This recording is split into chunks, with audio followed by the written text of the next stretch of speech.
Legend of the Great Sage. Chapter 751. Bulan yang cerah menggantung tinggi di langit, memancarkan cahayanya ke atas danau. Di tengah danau terdapat sebuah pulau dengan pegunungan yang bergelombang. Itu adalah bekas sekte Istana King, yang kemudian menjadi tempat tinggal setan bulan. Paviliun dan terasnya masih ada, namun tidak lagi sejahtera seperti dulu. Di bawah cahaya bulan, tempat itu tampak agak terpencil. Tapi malam ini, dia sekali lagi menjadi pusat perhatian seluruh prefektur Clear River. Yin Xiaochou dari Istana Koleksi Pedang ini menggunakan salah satu dari 10 pedang terkenal, pedang pemecah air. Dia berada di puncak pendirian yayasan, dan dikatakan bahwa dia telah memahami esensi sebenarnya dari pedang, menjadi satu dengan pedang. Dia bahkan lebih kuat dari Fu Qingjin di masa lalu. Dia menyatakan bahwa dia ingin menantang semua generasi muda jenius di 81 prefektur dari 9 komando di Provinsi Hijau belum merasakan kekalahan.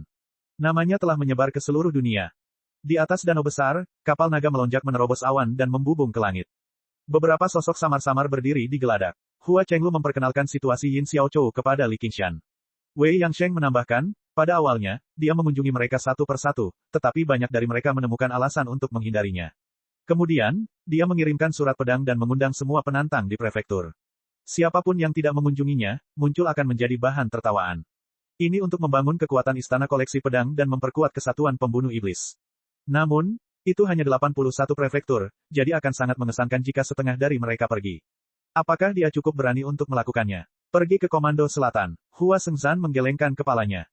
Li Qingshan menyilangkan tangan dan berdiri di haluan kapal. Angin bertiup, tapi dia tetap diam seperti gunung.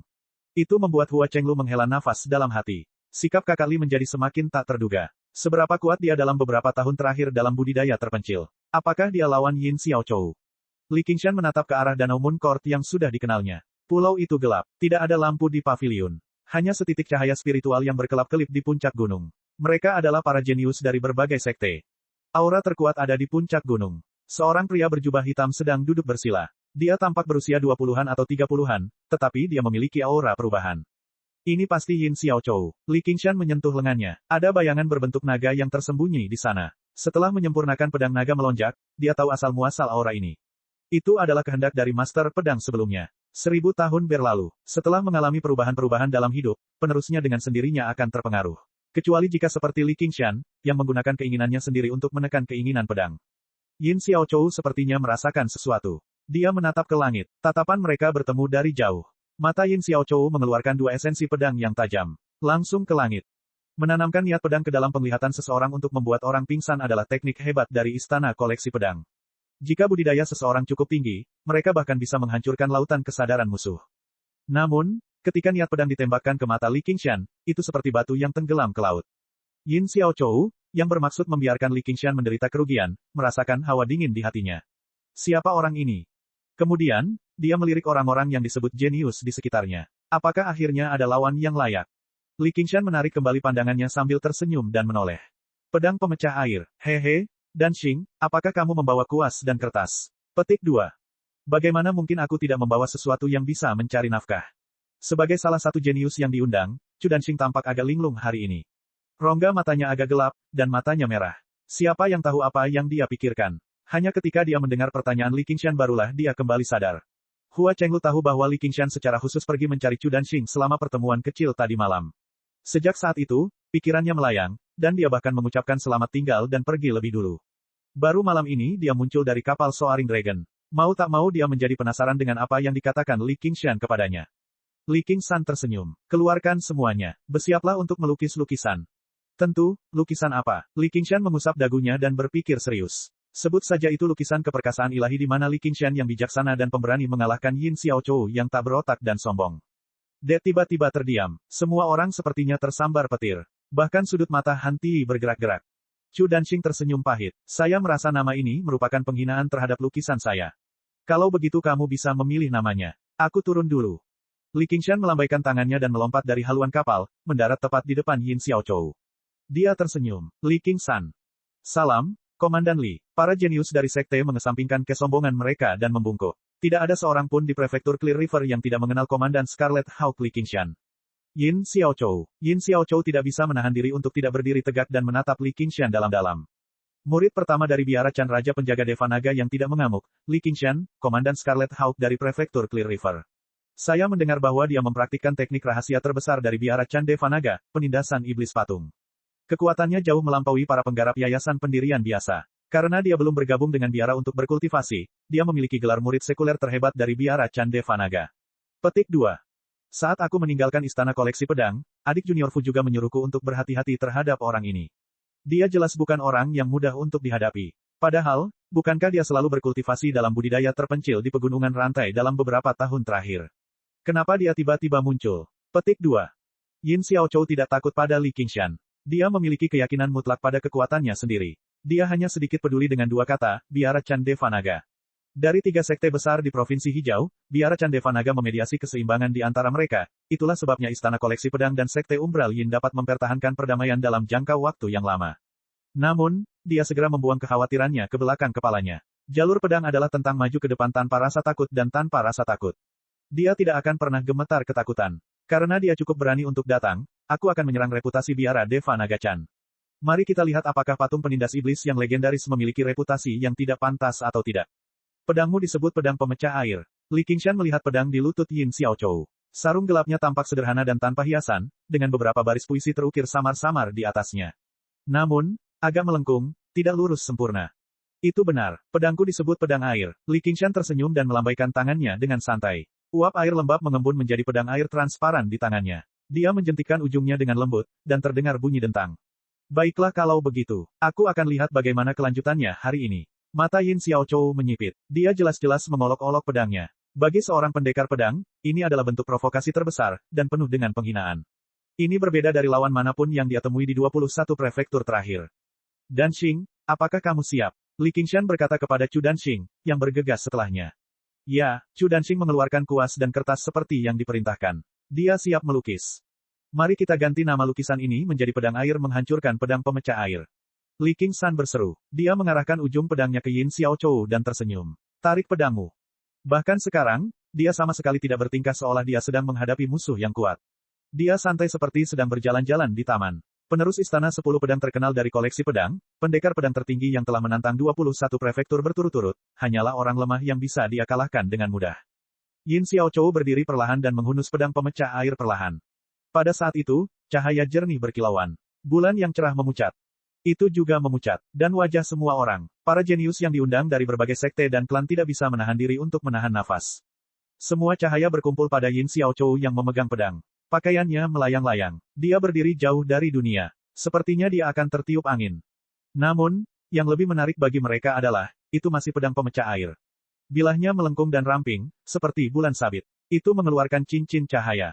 Tatapan Li Qingshan juga tertarik padanya, tapi dia tetap tidak terpengaruh, seolah dia tidak bisa merasakan ancaman dari pedang pemecah air sama sekali. Tidak diragukan lagi, hal ini membuat Yin Xiaochou tidak senang bahkan lebih dari sekedar kutukan. Dia telah melakukan perjalanan ke 21 prefektur, tapi dia belum pernah diperlakukan seperti ini. Akibatnya, dia tidak berkata apa-apa lagi dan mengayunkan pedangnya. Tidak ada yang bisa menggambarkan betapa menakjubkannya serangan ini. Itu menembus cahaya bulan, menembus air yang mengalir, dan menghilangkan semua kekhawatiran dan kekhawatiran dunia. Chu Danxing ingin melukiskan keanggunan serangan ini secara tidak sadar, tetapi dia tidak mampu mewujudkan dorongan hatinya. Han Ti secara naluriah membayangkan apa yang akan dia lakukan jika dia menghadapi serangan ini, tetapi dia mengakui dengan putus asa bahwa dia tidak tahu bagaimana cara memblokirnya. Tidak heran dia mendengar bahwa banyak orang jenius dan ahli dari prefektur lain akan dikalahkan oleh satu serangan dari Yin Xiaochou, sementara para penonton seringkali kehilangan keberanian untuk menghadapinya, langsung memilih untuk kalah. Namun, dia tidak tahu bahwa serangan ini adalah serangan terkuat yang pernah dilakukan Yin Xiaochou sejak dia meninggalkan istana koleksi pedang. Untuk mempertajam hati pedangnya, dia belum pernah menggunakan kekuatan pedang pemecah air dalam pertempuran sebelumnya. Dia hanya menggunakannya sebagai pedang yang tajam dan berharga, yang tidak diragukan lagi setara dengan mengikat tangan dan kakinya dalam pertempuran. Tetapi pada saat ini, Yin Xiaochou menerobos semua pengekangan dan menjadi satu dengan pedang. Menggunakan momentum kemenangan berturut-turutnya, dia mencurahkan seluruh kekuatan dan keyakinannya ke dalam serangan. Memecahkan air, Li Qingshan berhenti tersenyum dan mengayunkan pedang air di tangannya. Itu secepat naga yang muncul dari laut. Aku memahaminya. Mata Chu Danxing tiba-tiba berbinar, dan kuasnya mulai bergerak. Tadi malam, Li Qingshan telah menyerahkan 2 gulungan kaligrafi 3 absolut kepada Chu Danxing, memintanya untuk menyelesaikan perbaikan terakhir sehingga panduan kaligrafi, lukisan, dan pedang tertinggi dapat muncul kembali di dunia. Sebelumnya, Li Qingshan telah menyempurnakannya secara terpisah dan memahami maksud pedang di dalamnya. Dia kemudian menguatkannya dengan maksud pedang dari pedang Soaring Dragon. Pada akhirnya, itu adalah keyakinannya sendiri, yang memadatkan niat pedang tak tertandingi yang hanya miliknya. Naga itu membubung melintasi 4 lautan, mengamuk di seluruh dunia. Lautan melonjak, luas dan tak terbatas. Kedua pedang itu bertabrakan. Pedang pemecah air menyapu pedang air dan mendarat di Li Qingshan. Li Qingshan mengangkat pedang patah di tangannya dan menghela nafas. Pedang yang terkondensasi dari air masih tidak bisa dibandingkan dengan harta karun misterius di penghujung hari. Pedang Breaking Water bukan hanya harta karun misterius. Istana koleksi pedang memiliki banyak pedang tingkat harta karun misterius, tetapi hanya ada 10 pedang terkenal. Mereka memiliki kemauan dari para ahli pedang di masa lalu dan ditenagai oleh teknik pedang rahasia dari istana koleksi pedang, sehingga kekuatan mereka tidak dapat dibandingkan dengan harta karun misterius biasa. Bahkan di antara 10 pedang terkenal, pedang Breaking Water terkenal karena kekuatan penghancurnya yang dapat menembus segalanya. Semua penonton merasa bahwa Li Qingshan terlalu ceroboh jika dia ingin menghadapinya secara langsung dengan mengembunkan pedang acak dari air. Namun, pada titik ini, tidak ada gunanya menggunakan ini sebagai alasan. Han Ti sedikit mengernyit. Sepertinya ini bukan kepribadiannya. Dia tampak kasar dan lugas, tapi sebenarnya dia adalah orang yang memiliki pemikiran paling teliti. Khususnya, ketika dia bertarung melawan orang lain, dia pada dasarnya sangat pintar. Dia tidak akan pernah kalah karena meremehkan lawannya. Sebagai pemenang, perilaku Yin Xiaochou juga agak aneh. Kakak laki-laki, Hua Chenglu berteriak tanpa sadar. Dia mungkin akan melihat pemandangan mengerikan saat dia terbelah menjadi 2. Hua Shengzhan berkata dengan lembut, jangan khawatir. Tidak apa-apa. Li Qingshan tersenyum pada Hua Chenglu dan melemparkan pedang patah itu ke samping. Itu berubah menjadi kabut di udara dan kembali ke kehampaan. Lalu dia bertanya pada Yin Xiaochou, bagaimana kabarnya? Yin Xiaochou membuka matanya dan memandang Li Qingshan seolah-olah dia menemukan sesuatu yang luar biasa. Bibirnya terbuka dan dia berkata dengan susah payah, bagaimana? Chapter 752. Terjadi keributan di sekitar, bahkan ada yang bingung. Jelas sekali Yin Xiaochou lah yang telah mematahkan pedang Li Qingshan dengan satu serangan, dan menebas tubuhnya. Bahkan jika dia menahan diri dan tidak membunuhnya dengan satu serangan pun, dengan senjata suci seperti itu, Li Qingshan akan mati setidaknya hanya dengan sedikit kekuatan. Bagaimana mungkin Yin Xiaochou malah mengaku kalah? Mata Yin Xiaochou juga dipenuhi dengan kengganan. Kegagalan datang terlalu tiba-tiba, dan dipenuhi perasaan tidak nyata. Kemudian, dia mengerti, dan tiba-tiba terjatuh dari puncak kesuksesan. Saat pedang mereka bertabrakan, dia terkejut. Lawannya jelas bukan seorang pendekar pedang, tapi kemauan pedang yang dimilikinya tidak lebih lemah dari miliknya. Meskipun dia masih mengandalkan ketajaman pedang air patah untuk memotong pedang Li Qingshan dan jatuh ke tubuh Li Qingshan, pedang itu tidak bisa bergerak lebih jauh lagi. Tangan kanan Li Qingshan berada dalam kondisi iblis. Kelima jarinya setajam pisau. Dia dengan erat menggenggam pedang air patah, dan iblis Qi melonjak di antara jari-jarinya. Dia tidak meminjam kekuatan iblis sapi, tapi hanya kekuatan komandan iblis. Dia dengan mudah menekan pedang air pemecah, yang berada di ujung tambatannya. Jika dia memiliki pedang yang lebih baik, meskipun itu hanya alat sihir tingkat rendah, situasinya tidak akan seperti ini. Lebih jauh lagi, patung penindas iblis miliknya hanya mengungkap puncak gunung es. Petik 2. Saat Yin Xiaochou berpikir dalam hati, rasa kengganan yang mendalam muncul dalam dirinya. Dia bahkan belum melihat kekuatan lawannya yang sebenarnya, namun dia tidak punya pilihan selain mengakui kekalahan. Perasaan ini sungguh tidak menyenangkan. Tapi jika dia bahkan tidak bisa menerima kegagalan, maka dia tidak memenuhi syarat untuk menjadi pemilik pedang air patah. Namun mengenai ketegasan Yin Xiaochou dalam mengakui kekalahan, Li Qingshan juga sedikit terkejut. Dia awalnya berpikir bahwa Yin Xiaochou masih akan berjuang lebih keras. Ini adalah kesempatan bagus baginya untuk menunjukkan kekuatan patung penindas iblis dan mengumumkan bahwa dia telah melampaui kesengsaraan surgawi kedua. Begitu sampai ke telinga si King, dia akan mampu melaksanakan langkah selanjutnya dari rencananya. Li Qingshan melepaskan pedang air patah dan berkata dengan sabar, saya pikir kamu bisa mencoba lagi. Lagi pula, saya belum menyakitimu. Tidak perlu. Aku bukan tandinganmu. Sekalipun aku mencobanya ribuan kali, 10.000 kali, tetap saja sama. Rekan Daois, Anda memiliki guru yang hebat dan murid yang hebat. Reputasi Anda memang layak diterima. Petik 2. Yin Xiaochou mundur selangkah, menyarungkan pedangnya, dan menangkupkan tangannya untuk memberi salam. Pedang Breaking Water berbeda dari pedang reruntuhan hijau. Itu tidak bisa menciptakan ilusi reruntuhan hijau. Dia tidak bisa membiarkan master pedang berubah menjadi cahaya spiritual dan menyebar. Dia tidak terkalahkan. Maksud pedang dari pedang air patah itu singkat dan tegas. Dengan lambaian pedang, tidak peduli apakah itu manusia atau hantu, iblis atau iblis, dia tidak akan bisa melarikan diri. Mereka akan dipenggal. Meski itu hanya satu serangan. Dia telah mencurahkan seluruh hati dan jiwanya ke dalam ini. Sekarang niat pedangnya telah mengalami kemunduran, dia hanya akan meminta untuk dipermalukan jika dia terus bertarung. Namun, dia sangat ingin tahu, seberapa kuat dia. Kalau begitu, lupakan saja. Li Qingshan menghela napas. Jika dia tahu ini akan terjadi, dia akan menahan diri sedikit. Setidaknya, dia akan bertarung selama 300 ronde atau lebih. Saat itu, Fu Qingjin mampu memaksa bulan utara terpojok. Tapi sekarang, Yin Xiaochou, yang lebih kuat dari Fu Qingjin, bahkan tidak bisa membuat Li Qingshan menggunakan kekuatan penuhnya. Seperti yang diharapkan, para ahli merasa kesepian. Tapi saya masih harus bekerja keras untuk menjadi lebih kesepian. Bolehkah saya bertanya di bidang kultivasi apa Anda saat ini, kawan? Yin Xiaochou mau tidak mau bertanya. Dia hanya tidak bisa mengerti bagaimana lawannya bisa mengalahkannya dengan pedang Breaking Water tanpa satupun artefak misterius padanya. Pemahaman mereka tentang jalan pedang seharusnya tidak terlalu berbeda. Patung penindas iblis sangat kuat, tapi dia juga mempraktikkan teknik pedang rahasia dari istana koleksi pedang. Nak, kamu pasti tahu tempatmu. Li Qingshan memuji dalam hati. Ia berkata dengan sungguh-sungguh, kau tidak perlu terlalu bersedih. Aku sudah mengalami kesengsaraan surgawi yang kedua, jadi tingkat pengolahanku sedikit lebih tinggi daripada milikmu. Kalau tidak, hasil pertempuran ini mungkin tidak akan bisa dipastikan. Berapa usiamu? Yin Xiaochou terkejut. Setiap kesengsaraan surgawi adalah garis pemisah yang besar bagi para kultivator. Dia tidak pernah memikirkan jawaban sesederhana itu, dan itu tidak lain karena jawaban itu terlalu tidak masuk akal.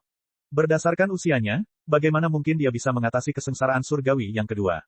Bahkan di antara para jenius istana koleksi pedang sepanjang sejarah, hal itu sangat jarang terjadi. Di tempat kecil seperti prefektur Clear River, bagaimana dia bisa mencapai ini tanpa tuan atau klan? Saya sudah terlalu lama berkultivasi terpencil, jadi saya tidak begitu ingat. Saya mungkin belum genap 30 tahun. Saya pada dasarnya telah menyelesaikan tujuan awal saya. Dunia tidak menertawakan saya karena membual. Hahaha. Petik 2. Yin Xiaochou juga tidak bisa berkata-kata, seolah kekalahannya di tangan Li Qingshan telah memberinya pukulan yang lebih besar. Dia telah menantang para jenius dari berbagai prefektur di Provinsi Hijau karena dia yakin dia adalah seorang jenius di antara para jenius. Namun sekarang, seseorang yang lebih rendah darinya dalam segala aspek telah meninggalkannya dalam debu, menginjakkan kaki ke alam kultivasi yang lebih tinggi. Selain Hua Sengzan yang mengetahui identitas lain Li Qingshan, semua orang tercengang. Semua orang tahu apa arti kesengsaraan surgawi kedua. Mendirikan sekte dan mendominasi seluruh wilayah tidak lebih dari sekadar berjalan-jalan di taman. Mereka mungkin tidak dapat melakukan apapun yang mereka inginkan di 9 provinsi tersebut, tetapi mereka dapat datang dan pergi sesuka hati. Hanya ada sedikit keberadaan yang dapat mengancam mereka. Namun, sangat sulit untuk mengatakan apa artinya menjalani kesengsaraan surgawi kedua sebelum usia 30 tahun. Apakah itu berarti mereka memiliki peluang yang sangat besar untuk menjalani kesengsaraan surgawi ketiga dan benar-benar menjadi salah satu penguasa 9 provinsi? Ini sudah larut. Kamu harus melanjutkan tantanganmu. Dan Xing, bagaimana hasil gambarmu? Li Qingshan berseru dengan keras. Selesai. Chu Danxing menghentikan kuasnya dan berkata. Li Qingshan berjalan mendekat untuk melihatnya. Ada dua sosok yang tergambar di sana. Meskipun sosoknya buram dan tidak ada fitur wajah, itu sepenuhnya menunjukkan temperamen keduanya yang sangat berbeda, memungkinkan orang untuk membedakan antara Li Qingshan dan Yin Xiaochou pada pandangan pertama. Gambar kedua pedang itu bahkan lebih indah lagi, seolah-olah mereka akan melompat keluar dari lukisan itu. Dia juga telah menuliskan nama lukisan itu. Menurut apa yang dikatakan Li Qingshan, itu disebut pedang air menghancurkan pedang air yang memecah. Namun, masalahnya adalah adegan yang digambar Chu Danxing adalah adegan Yin Xiaochou memotong pedang air dengan satu pukulan. Hei, kamu benar-benar tahu cara memanfaatkan kesempatan ini. Jika orang yang tidak tahu tentang pertempuran ini melihat ini, bukankah mereka akan menertawakanku? Petik 2. Chu Danxing berkata, pertempuran ini telah menjadi terkenal di seluruh dunia. Siapa yang tidak mengetahuinya? Cukup adil. Li Qingshan mengangguk. Itulah tujuan awalnya. Pada saat ini, suara Yin Xiaochou terdengar dari belakang. Tolong lawan aku, sesama Hua. Li Qingshan tidak pernah menyangka dia akan terus menantang orang. Ia berpikir, ia baru saja mengalami kekalahan telak, namun ia bisa segera bangkit. Temperamen orang ini dapat digambarkan sebagai orang yang tegas dan tegas. Sebagai murid yang diajar oleh Istana Koleksi Pedang dan penerus 10 pedang terkenal, dia benar-benar memenuhi reputasinya. Aku ingin tahu bagaimana kabar Zijian. Aku harus menanyakannya nanti. Setelah itu, Yin Xiaochou menantang semua orang yang hadir satu persatu. Dia tidak hanya mengalahkan semua orang, tapi dia bahkan mengalahkan mereka semua dalam satu serangan. Jika bukan karena Li Qingshan, prestasinya akan menjadi lebih gemilang malam ini, dan namanya akan menyebar ke seluruh provinsi hijau sekali lagi. Tapi sekarang, bahkan orang-orang yang ditantang pun tampak linglung. Mereka akan melirik Li Qingshan dari waktu ke waktu, seolah-olah mereka sedang melihat monster yang belum pernah mereka lihat sebelumnya. Mata mereka dipenuhi dengan keterkejutan dan rasa hormat. Pengumpulan para pahlawan berakhir dengan sangat cepat. Saat semua orang bubar, berita tentang Li Qingshan yang mengalami kesengsaraan surgawi kedua menyebar dengan cepat. Yin Xiaochou melaporkan hal ini ke Istana Koleksi Pedang sesegera mungkin. Penguasa Istana Koleksi Pedang juga menghela nafas. Biara Chandeva Naga telah menghasilkan murid yang mengesankan. Bakat luar biasa seperti itu pada dasarnya jarang terjadi. Chapter 753. Kota Prefektur Clear River terang benderang. Meski sudah lewat tengah malam, jalanan masih dipenuhi orang. Itu ramai dan berisik. Lentera yang mempesona dan panggung yang ramai menarik orang untuk berhenti dan berlama-lama seolah-olah itu adalah festival besar. Namun, hari ini bukanlah sebuah festival. Kebanyakan masyarakat awam tidak tahu mengapa mereka merayakannya. Mereka hanya mengetahui bahwa kota prefektur telah menjadi semarak dengan goresan pena dari kota prefektur. Samar-samar mereka tahu itu karena Komandan Scarlet Hawk, Li Qingshan. Namun, seluruh komunitas budidaya di Komando Rui terguncang oleh hal ini. Nama Li Qingshan terngiang di seluruh provinsi hijau, menyebar ke provinsi lain. Lentera di lantai atas sangat cemerlang. Perjamuan akbar sedang diadakan. Garis-garis cahaya terus-menerus terbang dan diundang ke dalam gedung. Namun, hanya penggarap yayasan pendirian yang telah mengalami kesengsaraan surgawi pertama yang setidaknya memiliki hak untuk menginjakan kaki di platform di lantai paling atas, dan mereka harus sedikit lebih berhati-hati dengan kata-kata dan tindakan mereka. Di sudut peron, Gu Yanying dan Han Anjun sedang mendiskusikan sesuatu. Han Anjun, yang selalu tegas, juga sedikit tersenyum. Markis dari Rui mendengarkan mereka dari satu sisi, dan di kiri dan kanan mereka semua adalah kultivator inti emas yang telah mengalami kesengsaraan surgawi kedua. Meskipun jumlah mereka lebih sedikit karena bencana pertandingan eksibisi 9 prefektur, dan semua orang menyembunyikan aura mereka, kehadiran yang mereka pancarkan masih membuat orang merasa sedikit tertekan. Mereka di sini. Gu Yanying tiba-tiba melihat kembali ke Cakrawala. Di bawah tatapan semua orang, Li Qingshan turun dari langit bersama Han Qiongzi. Li Qingshan mengenakan satu set jubah ketat berwarna biru. Sikapnya setinggi gunung, membuatnya memandang sekeliling dengan bangga. Han Qiongzi juga mengenakan pakaian yang bagus. Dia mengenakan gaun istana berwarna merah menyala yang seterang api, menggambarkan sosok anggunnya. Mereka benar-benar pasangan yang sempurna, seolah-olah mereka adalah pasangan yang dibuat di surga. Dulu, bahkan ada orang yang sulit memahami kenapa putri keluarga Han berinisiatif mengejar anak dari pedesaan. Han Anjun dikabarkan sangat menentangnya. Karena itu, dia hampir berselisih dengan keluarga Han. Pada akhirnya, dia bahkan tinggal bersama dengannya tanpa status apapun. Meskipun komunitas budidaya tidak begitu peduli dengan kelahiran dan etiket seperti di dunia sekuler, pada dasarnya komunitas ini telah menjadi bahan tertawaan di antara klan aristokrat di prefektur Clear River dan Komando Rui. Mereka semua mengatakan bahwa Han Qiongzi menjadi tergila-gila. Namun, Han Qiongzi tidak pernah peduli dengan rumor ini, dan Li Qingshan tidak punya waktu untuk mendengarkan gosip semacam itu. Sekarang, semua orang mengagumi pandangan ke depan Han Qiongzi. Seorang jenius yang tiada taranya sudah cukup untuk membuat sekte besar berkembang. Akan mudah baginya untuk membangun keluarga bangsawan yang tidak kalah dengan keluarga Han. Tidak peduli betapa pesimisnya Han Anjun tentang hubungan ini, dia hanya bisa mengangguk sedikit saat ini. Hanya dari sudut pandang seorang kultivator, dia hanya bisa menghela nafas kagum. Dia mengagumi Li Qingshan sejak awal. Alasan mengapa dia menolak untuk menerima Li Qingshan sebagai menantunya bukan karena dia membenci rendahnya Li Qingshan seperti yang dikatakan rumor. Sebaliknya, dia khawatir putrinya tidak akan mampu mengendalikan pria seperti itu, dan memang demikian adanya. Sepanjang hidupnya, satu-satunya wanita dengan kemurahan hati seperti itu mungkin adalah Gu Yanying yang tersenyum di sampingnya yang memegang kipas lipat. Untungnya, dia tidak melakukan hubungan romantis, jadi mustahil baginya untuk memikirkan apapun tentang Li Qingshan. Kalau tidak, putrinya akan tamat. Li Qingshan juga bukan orang yang tidak bertanggung jawab. Apa yang dia lakukan sama dengan menyatakan hubungannya dengan Han Qiongzi sekali lagi. Han Ti juga turut berbahagia untuk kakak perempuannya.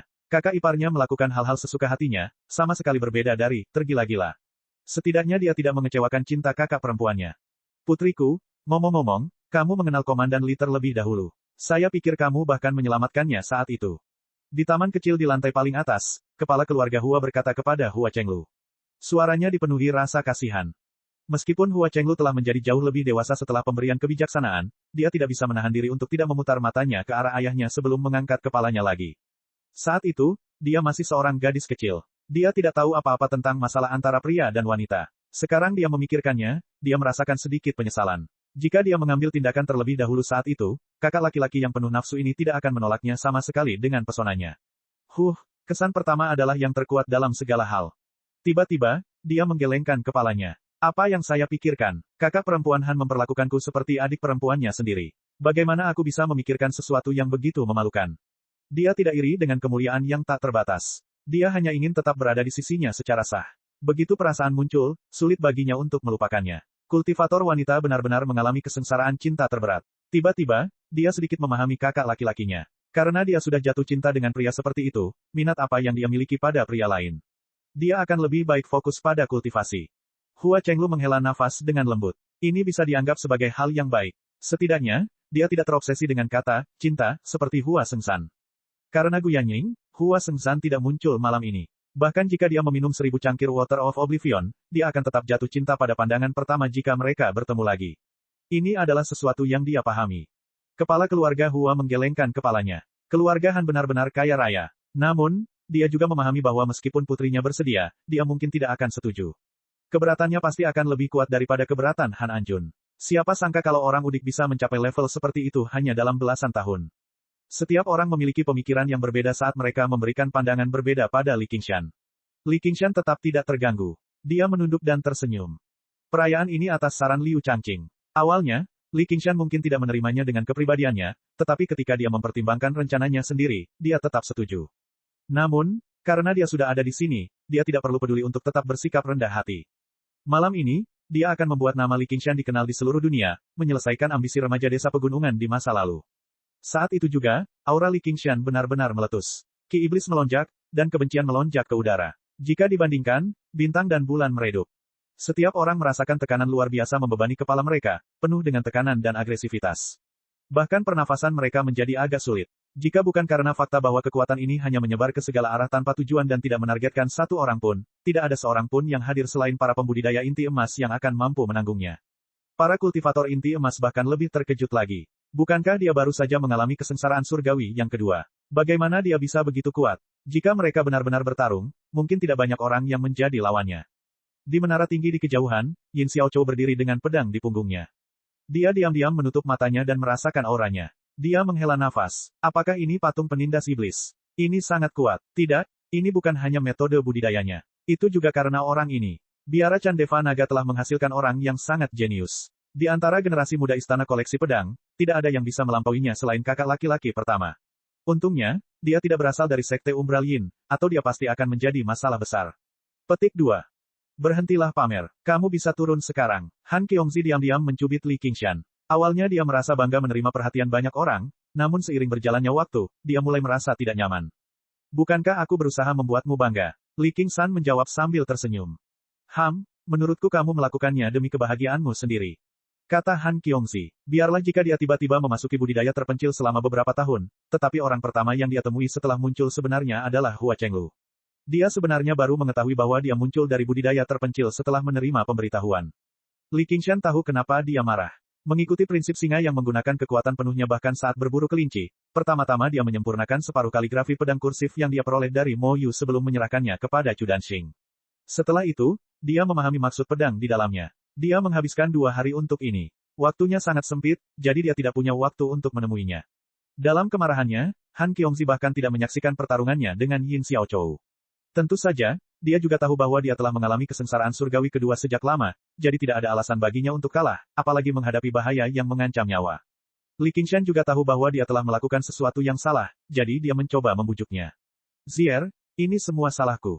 Jangan marah. Aku pasti akan menebusnya malam ini, agar kamu bisa menyelesaikan rasa sakit kerinduan yang kamu alami beberapa tahun terakhir ini. Aku tidak mau. Kamu bisa mencari wanita lain untuk menghabiskan waktumu. Han Qiongzi menolaknya dengan datar, tapi hatinya melunak. Dia sangat penasaran dengan apa yang harus dia lakukan agar dia tidak pernah bisa memaafkan pria sembrono ini. Selama dia mengucapkan beberapa kata manis lagi, semua amarahnya akan hilang. Wanita mana yang bisa dibandingkan dengan Sierku? Li Qingshan berkata sambil tersenyum. Dia mendarat di lantai 2, dan dia tidak sengaja menahan diri, juga tidak sengaja melepaskan emosinya. Dia mengatupkan tangannya untuk memberi salam, lalu duduk dan bersulang untuk para kultivator inti emas satu persatu. Yang pertama jelas adalah Han Anjun. Ayah mertuanya tidak berkata apa-apa, dan dia meminum semua anggur di cangkirnya dalam sekali teguk. Berikutnya adalah atasannya, Gu Yanying. Komandan Gu berkata, selamat. Lalu dia berkata, datanglah ke paviliun angin mendengarkan tepi airku besok. Li Qingshan berkata, itulah yang ingin saya lakukan. Setelah itu, Li Qingshan minum sepuasnya. Seluruh gedung dipenuhi tamu dan tuan rumah. Qian Rongzi menarik pandangannya dan mulai berpatroli di gedung. Ini adalah tugasnya sebagai penjaga serigala putih. Tiba-tiba, sebuah suara terdengar, bolehkah saya bertanya apakah Anda senior Qian Rongzi? Qian Rongzi berbalik dan melihat seorang pemuda tampan berdiri di sana. Dia berkata, saya Lin Xuan, juga dari 100 aliran pemikiran di prefektur Clear River. Saya masih berkultivasi di aliran Taoisme sekarang, jadi saya sudah mendengar nama besar senior sejak lama. Petik 2. Qian Rongzi pernah mendengar nama ini sebelumnya. Dia adalah seorang bintang baru dari 100 sekolah pemikiran di prefektur Clear River. Dia telah cukup terkenal dalam beberapa tahun terakhir, tapi dia telah melihat terlalu banyak orang jenius dalam hidupnya. Jangankan Li Qingshan dan Little N, bahkan dia sendiri telah dinobatkan sebagai seorang jenius sekarang. Dia pernah menerima surat tantangan Yin Xiaochou, tapi dia mengabaikannya sama sekali. Akibatnya, dia tidak percaya bahwa praktisi Qi yang sangat sedikit seperti itu layak untuk diperhatikan. Dia hanya mendapati tatapannya tulus dan sikapnya lembut, yang membuatnya mengingat kenangan yang jauh karena suatu alasan. Apa masalahnya? Keesokan paginya, bunga teratai mengalir tanpa henti di paviliun tepi air angin mendengarkan, memenuhi sekeliling dengan keharuman yang menyegarkan. Li Qingshan dan Gu Yanying duduk berhadapan, mencicipi teh bersama. Mereka sangat santai. Gu Yanying meletakkan cangkir tehnya. Dengan kata lain, kamu sudah memutuskan untuk pergi ke Provinsi Kabut. Li Qingshan tersenyum. Dunia sedang mendesak. Dengan kultivasiku, aku tidak mungkin tetap menjadi komandan Scarlet Hawk, dan menurut pengetahuanku, tidak ada posisi kosong bagiku di Provinsi Green. Gu Yanying berkata, dan, dengan namamu saat ini, baik pemerintah kekaisaran maupun penjaga Hawkwolf tidak akan membiarkanmu pergi. Bahkan biara Chan dari Deva Naga tidak dapat berbuat apa-apa. Memiliki nama yang terkenal adalah hal yang baik dan buruk. Seorang jenius tertinggi yang telah mengalami kesengsaraan surgawi kedua sebelum usia 30 tahun adalah sesuatu yang bahkan pemerintah kekaisaran tidak bisa tidak menghargainya. Mereka harus menyimpannya di dalam sistem. Meskipun biara Chan Deva Naga terkenal di seluruh Provinsi Green, mustahil bagi mereka untuk melawan pengawal Hawkwolf atau bahkan kerajaan Sia Besar. Oh benar, kamu harus kembali ke biara Chan Deva Naga untuk melihatnya. Tidak perlu terburu-buru untuk itu. Li Qingshan berencana mendorong 7 lapisan pertama patung penindas iblis ke puncak sebelum mencoba lantai 8 aula penindas iblis. Gadismu itu sudah muncul. Chapter 754. Gu Yanying berkata, saya baru saja menerima beritanya. Itu luar biasa. Li Qingshan berdiri. Dia tergoda untuk segera pergi ke biara Chan Deva Naga, tapi dia mondar-mandir sebelum duduk lagi. Dia masih harus memprioritaskan. Memang benar bahwa N kecil telah mengalami kesengsaraan surgawi yang kedua, tetapi dia mungkin harus menjadi biksu kepala dan mempelajari nyanyian Deva Naga sebelum dia dapat bertemu dengannya. Bahkan jika dia bergegas ke sana sekarang, pintunya mungkin akan tertutup di depan wajahnya. Lebih baik tetap pada rencana awal. Si King pasti tidak akan melepaskan kesempatan untuk membalas dendam. Kamu mungkin akan menghadapi bahaya yang cukup besar jika pergi ke Provinsi Kabut, dan itu tidak hanya datang dari si King.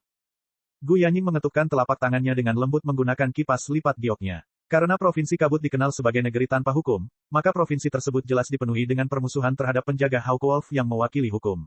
Selain konflik-konflik yang dangkal ini, ada juga banyak bahaya yang tersembunyi. Saya bahkan telah menyinggung orang yang paling tidak mampu saya sakiti, jadi bahaya apa yang masih harus saya takuti? Li Qingshan tersenyum. Apakah masih ada bahaya yang lebih besar daripada kejaran Raja Naga Laut? Hubungannya dengan Raja Daemon dari Provinsi Kabut, Raja Pohon Beringin, cukup baik. Gu Yanying tersenyum. Cukup adil. Kamu tidak harus langsung setuju. Aku akan membantumu memperjuangkannya. Penjaga Hawkwolf akan memberikan kompensasi yang sesuai. Kalau begitu aku akan merepotkanmu. Bukan apa-apa. Oh benar, kamu ingin pergi ke komando mana? Komando Laut Selatan. Gu Yanying mengangkat alisnya. Itu mudah. Tak satu pun komando di Provinsi Kabut yang lebih berbahaya daripada Komando Laut Selatan. Seharusnya aku tidak bertanya terlalu banyak, tapi sebenarnya aku agak penasaran. Kenapa kamu tiba-tiba ingin pergi ke tempat yang begitu jauh? Petik 2. Saya setuju untuk menemani seseorang ke pantai Laut Selatan. Seorang wanita, seorang teman, Dia meninggalkan paviliun angin mendengarkan tepi air dan tiba di kediaman Han Qiongzi. Han Qiongzi sedang menunggunya. Melihat dia kembali, dia bertanya dengan tergesa-gesa, Qingshan, apa yang dikatakan Komandan Gu? Sepertinya dia akan dipromosikan. Li Qingshan duduk sambil tersenyum dan mengangkatnya, menempatkannya di pangkuannya. Kemana? Saya mungkin harus berkunjung ke Komando Laut Selatan. Kabupaten Laut Selatan. Han Qiongzi berteriak tanpa sadar. Dalam catatan penjaga Hawkwolf, tidak banyak tempat yang lebih berbahaya daripada Komando Laut Selatan.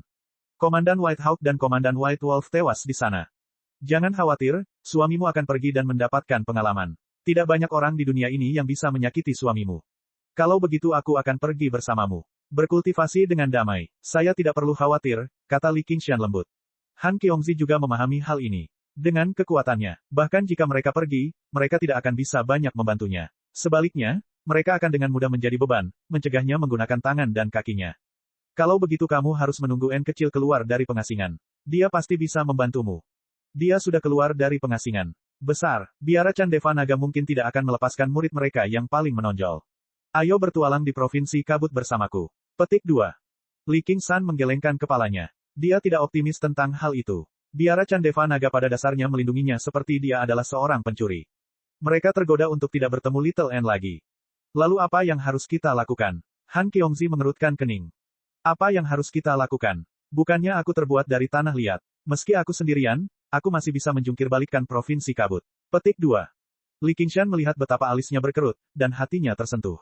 Dia mencubit pipinya sambil tersenyum dan memeluknya erat, mencium telinganya. Dia berkata dengan lembut, Qiongzi, 3 tahun berkabung telah berlalu. Kita bisa menikah secara resmi. Han Qiongzi sangat tergoda, tetapi dia berkata, bukankah itu masa lalu yang resmi? Tentu saja. Kalau begitu, bukankah itu cukup? Tidak perlu terburu-buru untuk melakukan hal seperti ini. Sebaiknya kau manfaatkan waktumu saat ini dan berkultivasi dengan baik. Aku tidak ingin menjadi janda setelah menikah.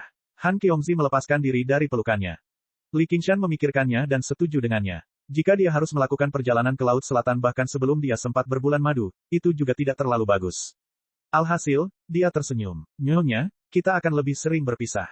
Malam cinta ini terlalu singkat, jadi ayo kita lakukan lagi. Api samadhi tulang putih berkobar saat sarira tulang putih berputar, memiliki sifat Buddha yang bercahaya dan bijaksana. Tangisan naga terdengar, terkadang lembut, terkadang keras, seolah-olah mereka perlahan-lahan membacakan kitab suci yang abadi. Matanya tiba-tiba terbuka, bening dan tanpa cacat, seperti kaca. N kecil duduk di bawah pohon bodi yang menghijau. Sejauh mata memandang, sekelilingnya adalah kehampaan yang tak terbatas. Selain tubuh dan pohon ini, tidak ada yang lain. Tempat ini dikenal sebagai alam kekosongan bodi, sebuah dunia mini yang mirip dengan lapangan Asura. Itu memiliki sifat Buddha dan merupakan tempat budidaya yang disediakan oleh biara Candeva Naga. Tidak ada apapun di luar tubuh dan tidak ada apapun di luar pikiran. Konsep waktu menjadi tidak ada. Jika pikirannya tidak teguh dan dia tidak cukup bijaksana, hal itu tidak hanya akan sia-sia, tetapi bahkan akan merugikan. Sepanjang sejarah, banyak biksu terkemuka yang telah memahami jalan ke sini, tetapi banyak juga yang menderita penyimpangan ki dan kehilangan akal. Namun baginya, tempat ini tidak berbeda dengan dunia sekuler yang ramai. Yang dia kekurangan hanyalah satu orang.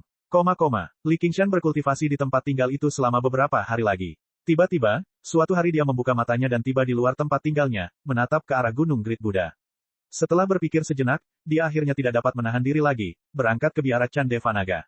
Di bawah Gunung Great Buddha, para peziarah terus berdesir satu sama lain dalam arus yang tak ada habisnya, bergegas dari segala arah untuk memberikan penghormatan.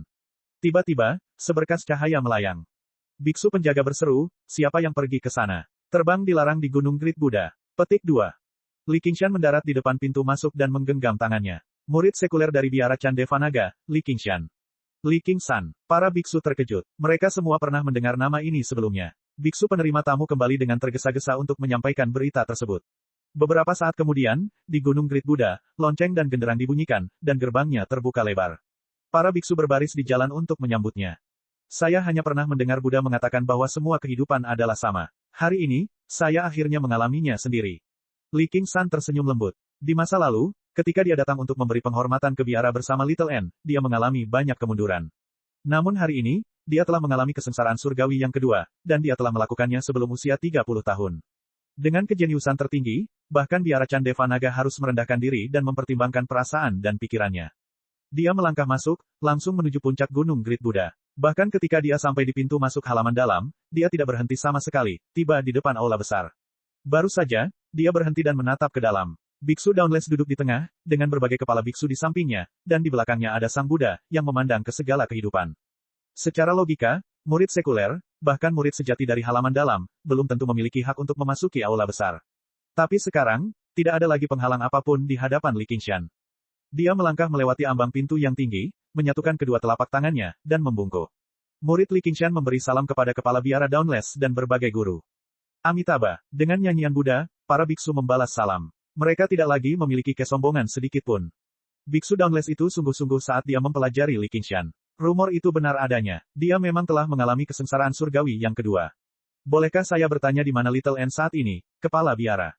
Li Qingshan langsung melanjutkan pengejaran. Biksu Dauntless berkata, satu kehendak saat ini sedang mempelajari nyanyian Devanaga, bersiap untuk sukses sebagai biksu kepala di biara Wus. Untuk sementara dia tidak bisa bertemu denganmu.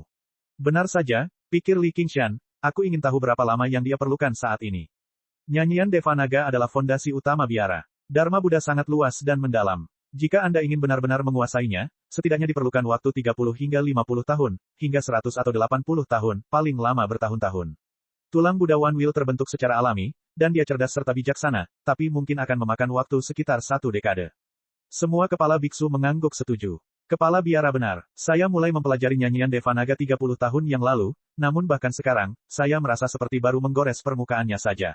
Ya, Dharma Buddha tidak terbatas. Butuh seumur hidup, tidak, seumur hidup untuk memahami dan mengeksplorasi. Li Qingshan mengutuk dalam hati, apa-apaan ini, dasar keledai botak terkutuk, itu semua karena kemampuan pemahamanmu terlalu rendah. Setelah itu, Biksu Dauntless mencoba serangkaian ancaman dan janji, mencoba segala yang dia bisa untuk membuat Li Qingshan menerima sila dan menjadi murid resmi biara. Ia menyatakan bahwa ia hanya perlu mencukur rambutnya, dan ia akan segera menjadi biksu kepala di Aula Arhat. Ada banyak manfaat lainnya juga. Makan dengan baik dan minum dengan baik bukanlah hal yang mustahil. Kepala biksu lainnya juga ikut serta, yang membuat Li Qingshan kesal. Dia tiba-tiba berteriak, cukup. Beraninya kamu berteriak di aula Buddha. Biksu Dauntless itu meliriknya sekilas, melotot marah. Li Qingshan mengulurkan tangannya dan berkata dengan malas, Guru, tolong ampuni saya. Saya tidak akan pernah menjadi biksu. Saya tidak memiliki sifat Buddha atau akar kebijaksanaan. Yang saya suka dalam hidup saya hanyalah alkohol berkualitas, makanan lezat, dan keindahan. Tidak semua surga di bawah Buddha Tathagata adalah biksu. Anda bisa saja memperlakukan saya sebagai iblis asing yang secara tidak sengaja masuk agama Buddha. Petik 2. Amitabha, lautan kepahitan tidak terbatas. Bertobatlah dan pantai sudah dekat. Kalau begitu aku akan menjelajahi 4 lautan dan mengikuti arus. Tak peduli betapa marahnya biksu Dauntless itu, tak ada yang bisa dia lakukan padanya. Jika seorang murid biasa cukup berani untuk berbicara seperti itu di aula besar, dia pasti sudah langsung menundukkan mereka sejak lama dan mengirim mereka ke halaman disiplin untuk refleksi. Semua biksu menggelengkan kepala dan menghela nafas. Li Qingshan bertingkah seolah dia tidak takut apapun, tetapi hatinya bermasalah. Bagaimana dia bisa melihat Little N? Beberapa kata santai tidak masalah, tapi jika dia benar-benar menerobos masuk dengan paksa, biksu Dauntless itu pasti akan menghadapinya demi martabat biara. Pada saat ini, suara lembut terdengar dari belakang, Qingshan. Li Qingshan tiba-tiba melihat ke belakang. Seorang wanita muda berdiri di depan tangga. Dia mengenakan jubah biksu berwarna abu-abu, tapi jubah itu pun kesulitan menyembunyikan kecantikannya. Rambutnya yang panjang dan berwarna hitam menyerupai rumput laut mencapai mata kaki. Matanya yang jernih dan tanpa celah dipenuhi dengan kegembiraan yang mendalam. Ketika dia melihatnya, dia tersenyum. Dia memikat, dan aulanya redup jika dibandingkan. N kecil. Keduanya berjalan bersamaan, berdiri di depan aula besar dan berpelukan erat. Pada saat itu, Li Qingshan merasa hatinya terisi sampai penuh. Mata kecil N yang seperti kaca juga bersinar terang. Yang bisa mereka lihat hanyalah satu sama lain. Mereka telah melupakan segala sesuatu di sekitar mereka. Biksu Dauntless itu mengerutkan keningnya. Dia hampir tergoda untuk melancarkan serangan telapak tangan. Semua biksu memiliki ekspresi berbeda. Ada yang mengangkat alis, ada yang melebarkan mata, ada yang mengerutkan bibir, ada yang mencubit hidung.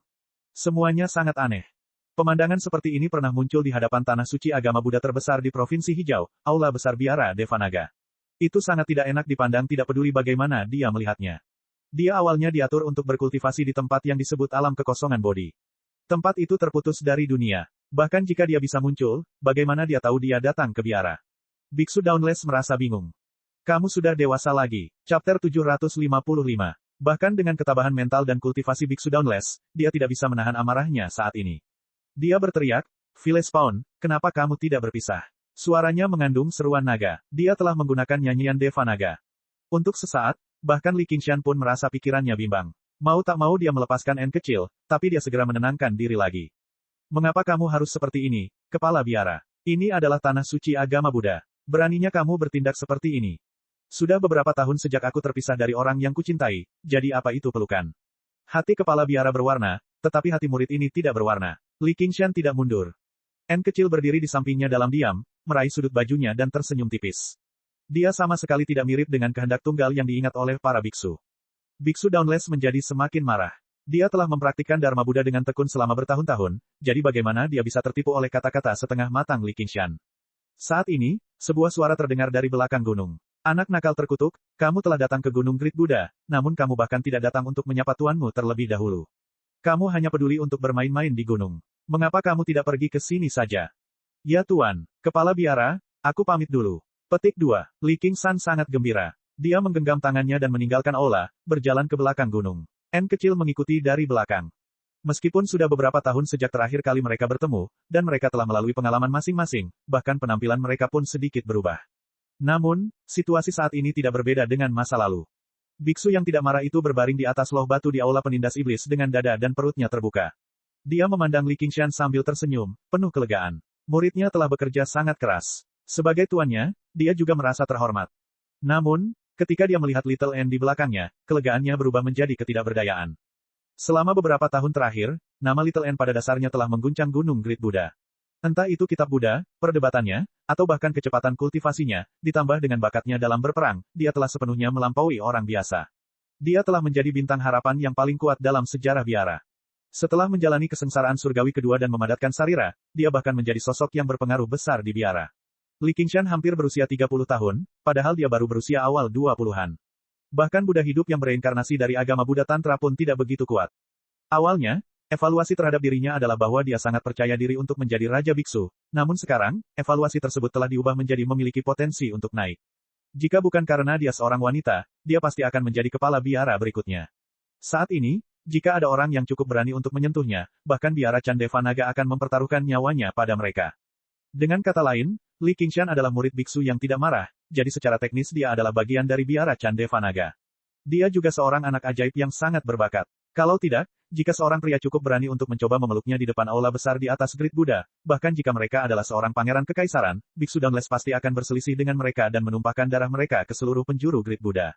Gunung Buddha.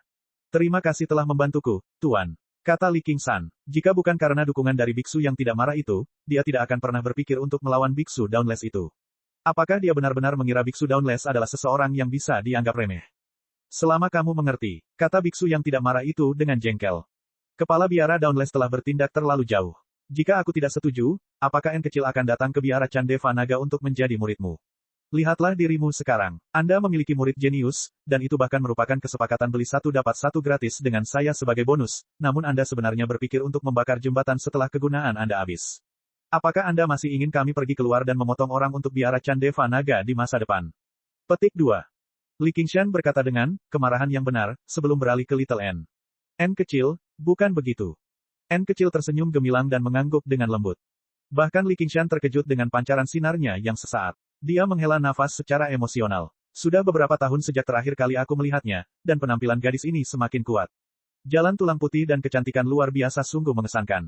Setelah itu, dia berbalik dan terus memandangi biksu yang tidak marah itu. Dia tidak merasa telah tergoda sama sekali. Bahkan biksu yang tidak marah, biksu yang makan daging dan minum alkohol, yang tidak mematuhi etika konvensional, masih merasakan sudut matanya bergerak-gerak ketika mendengar apa yang dikatakan Li Qingshan.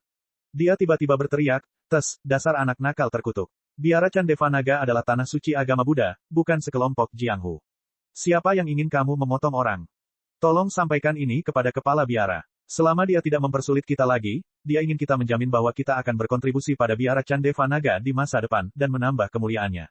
Sang Buddha berkata bahwa Anda tidak bisa memaksakan apapun, apalagi terikat padanya.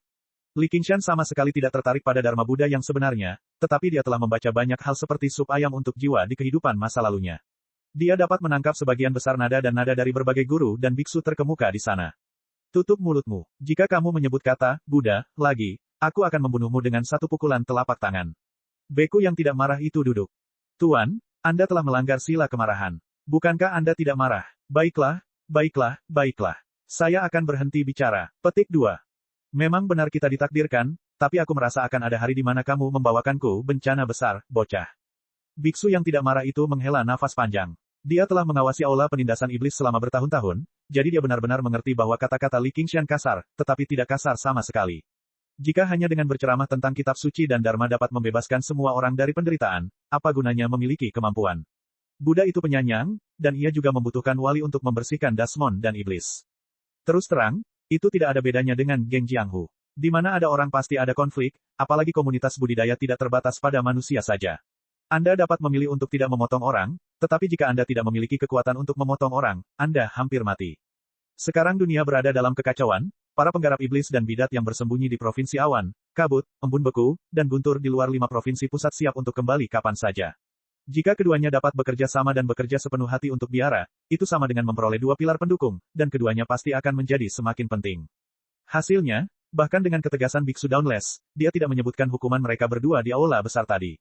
Disiplin memang penting, tapi kelangsungan hidup adalah yang paling penting. Jika dia bisa memaksa 2 murid jenius untuk mengembangkan dendam dan berselisih dengannya karena beberapa patah kata, maka dia akan mendapat masalah besar sebagai kepala biara. Biksu yang tidak marah telah memanggil Li Qingshan ke belakang gunung untuk memberikan jalan keluar kepada kakak laki-lakinya dari situasi yang memalukan ini.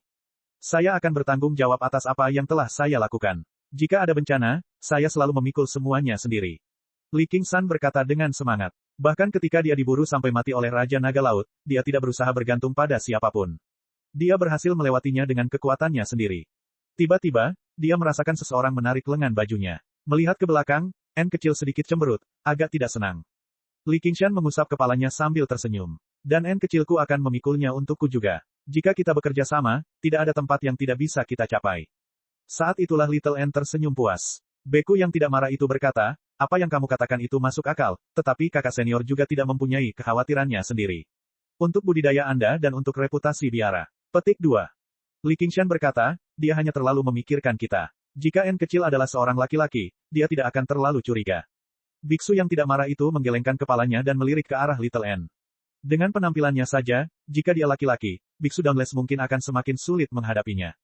Aku akan membicarakan hal ini dengan kakak senior. Patung penindas iblismu juga sudah mulai berada di jalur yang benar, jadi kenapa kamu tidak menunjukkannya kepadaku? Sebagai seseorang yang juga mempraktikkan patung penindas iblis, biksu yang tidak marah itu samar-samar bisa merasakan ki iblis di tubuh Li Qingshan. Baiklah, Li Qingshan berdiri dan mundur. Matanya tiba-tiba berubah menjadi biru tua, ditutupi oleh pelindung melengkung. Seluruh tubuhnya melonjak dengan ki iblis saat dia mengambil bentuk komandan iblisnya. Dia telah memahami 7 lapisan pertama dari patung penindas iblis, tetapi saat ini, dia hanya bisa melepaskan lapisan kelima atau keenam. Selama beberapa hari terakhir yang dia habiskan di biara, dia berusaha untuk terus berkultivasi, tetapi dia menemukan bahwa bahkan dengan dukungan sifat iblisnya yang kuat dan tak ada habisnya, kecepatan kultivasinya tidak dapat menghindari melambat. Jika dia ingin benar-benar menguasai 9 lapisan patung penindas iblis, dia mungkin perlu menjalani kesengsaraan surgawi ketiga. Apakah kamu benar-benar mengalami kesengsaraan surgawi kedua beberapa hari yang lalu? Biksu yang tidak marah itu bertanya. Dia tahu bahwa Li Qingshan mempraktikkan metode kultivasi yang disebut seni lautan tanpa batas. Dia berencana mengubah budidayanya menjadi patung penindas iblis setelah memadatkan inti emas. Ini juga merupakan jalan yang sama yang dia ambil sejak awal, menggabungkan sariranya dengan hati iblisnya.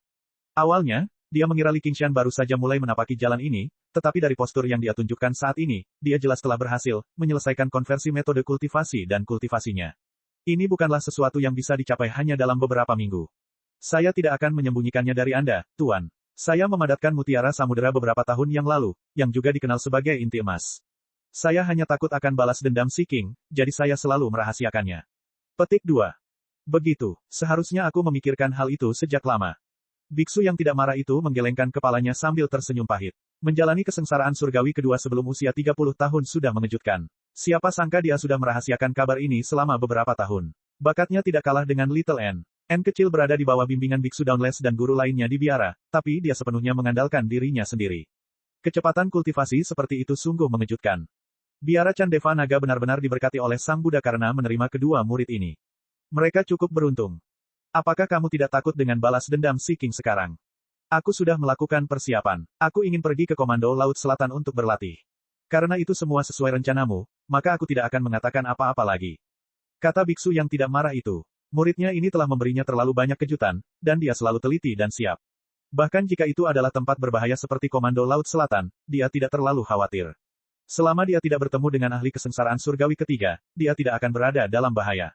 Aku ingin membawa Little N ke Provinsi Kabut bersamaku, kata Li Qingshan.